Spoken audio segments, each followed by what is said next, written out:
Pigbibiliban ngunyan ang duwang pulis, makalis na dai magduwa-duwang magtabang sa sarong bagong mundag na umboy na nangangaipunin gatas. Binawian kaya nin buhay ang ina kan umboy sa pangangaki kan Marso 11. Ang duwang pulis na nagtabang iyusin da Police Corporal Jessa Ann Odjaman asin Police Corporal April Ann De La Rosa na parehong personahe kan Catanduanes Police Provincial Office.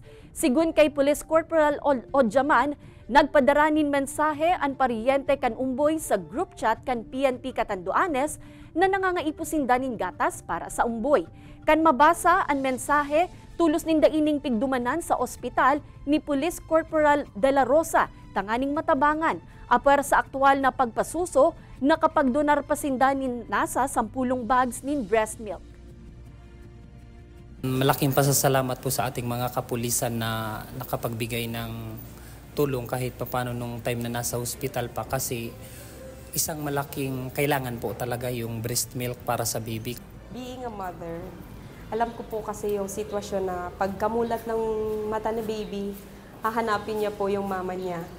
So, ang pagpunta ko po doon, hindi lang po basta magpapadede, kundi para na din po makarga yung baby at maipadama yung init ng yakap ng mama niya.